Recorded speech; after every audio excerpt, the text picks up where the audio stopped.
Hey, everybody. Hope everybody's doing well. I want to read a few verses for you, starting with Genesis chapter 12, chapter 48, verses 12 through 14, and then verses 17 through 20. Verse 12, it says, Joseph moved the boys who were at the grandfather's knees, and he bowed with his face to the ground. Then he positioned the boys in front of Jacob with his left hand. He directed Ephraim toward Jacob's left hand, and with his left hand he put Manasseh at Jacob's right hand. But Jacob crossed his arms as he reached out to lay his hand on the boys' heads. Now, at the time, Jacob was speaking a blessing over Manasseh and Ephraim's life. He was speaking blessing over their life. Now, mind you, one of the things we got to remember, Jacob was half blind, right? So if you notice, that's what it says. It was talking about how the way that Joseph, his son, Jacob's son, had positioned them to, it was in a way that he wanted Manasseh to be on the right-hand side and Ephraim to be on the left-hand side. But Jacob wanted it to be the other way around, right? So Ephraim, as we'll notice as we continue to read, Ephraim was on the left-hand side. Jacob wanted it to be Ephraim on the right-hand side and Manasseh to be on the left-hand side. Now, mind you, Manasseh was older. Ephraim was younger. Right hand signifies honor. Signifies honor. So obviously, think about it throughout the Word of God. Think about when Jesus was resurrected, right? He sat on the right hand of the Father. So let's continue to read in verse. I'm trying to remember where I left off. Oh my goodness. I'll just read 14. I'll read 13 again. Then he positioned the boys in front of Jacob with his right hand. He directed Ephraim toward Jacob's left hand, and with his left hand he put Manasseh at Jacob's right hand. But Jacob crossed his arms as he reached out to lay his hands on the boy's head. He put his right hand on the head of Ephraim, though he was the younger boy, and his left hand on the head of Manasseh, though he was the firstborn. Skip down to 17. But Joseph was upset when he saw that his father placed his right hand on Ephraim's head.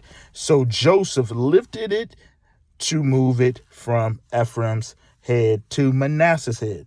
No, my father, he said, the first one is the firstborn. This one is the firstborn. Put your right hand on his head. But his father refused. I know, my son. I know, he replied. Manasseh will become a great nation, but his younger brother will become even greater, and his descendants will become a multitude of nations. So often we find ourselves in situations where either ourselves or people will try to speak something into our life that God did not design. So often people will have so many things to say about us that God did not say about us. So often people are going to have their perspectives, or they're going to have what their narratives are about you that God did not say and begin with. So often people are going to say that you're not going to be anything, but God has called you to be somewhere else. So often people are going to put you in a particular situation on your job that, you know what, they're going to think, you know what, he ain't going to be nothing. That person's going to be promoted before you will, because you have more experience. That's not how life works. When you're part of God's kingdom, it doesn't matter what people say. It doesn't matter what people do.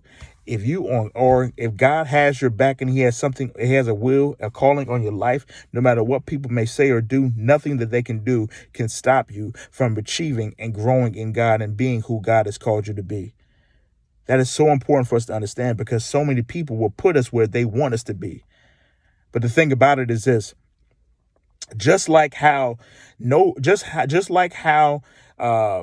Jacob stood his ground to his son when they were trying to switch the hands and how Jacob tried to put just how Joseph was trying to put Ephraim on the left hand and Manasseh on the right because of age. It's just the same situation. Jacob stood his ground no matter what.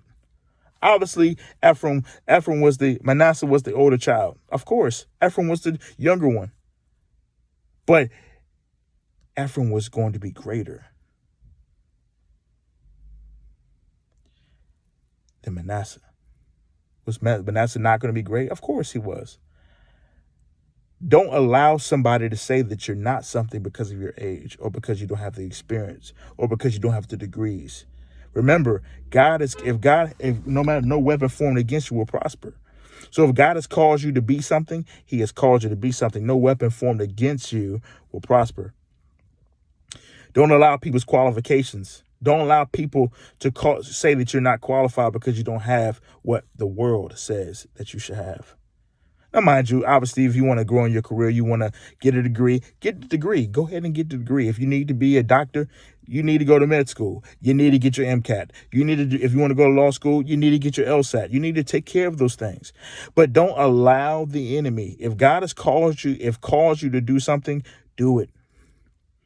And don't allow nobody to stop you. Stand your ground like Jacob did.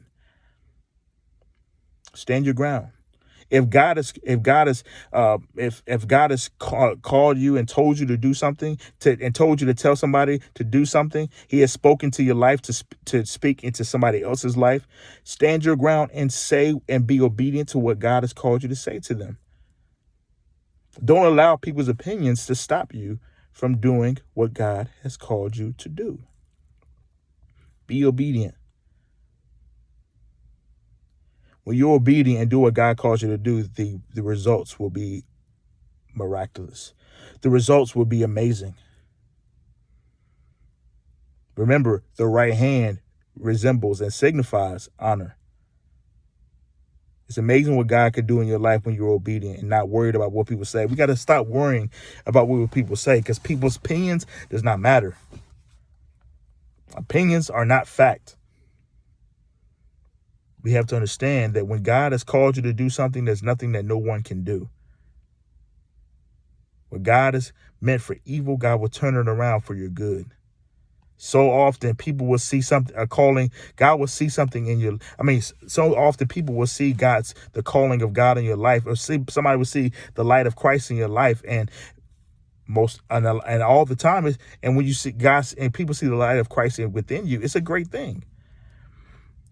But remember, you will have a target on your back, because some people will not like the fact that you have the light of Christ in your life, and they're going to come against you because you have the light of Christ in your life. But continue to show the light of Christ no matter what, because with persecution come blessings.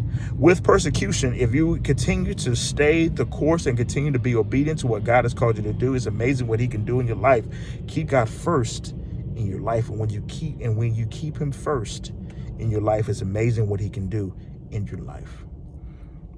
Maybe you're waiting for God to bless you with that promotion. Stay the course. Be faithful. If you're faithful with the little things, God will make you rulers over the many. You may be waiting for God to bless you with your spouse or a significant other. He will bless you, but continue to live for him. Continue to grow in your relationship with him. Continue to seek him. Continue to be an ambassador for him. Continue to be an ambassador for him. I was saying, continue to do his will for your life. And when you do that, it is amazing what he can do, because God is faithful to keep his promises. God is faithful and just to keep his promises. Do you trust him?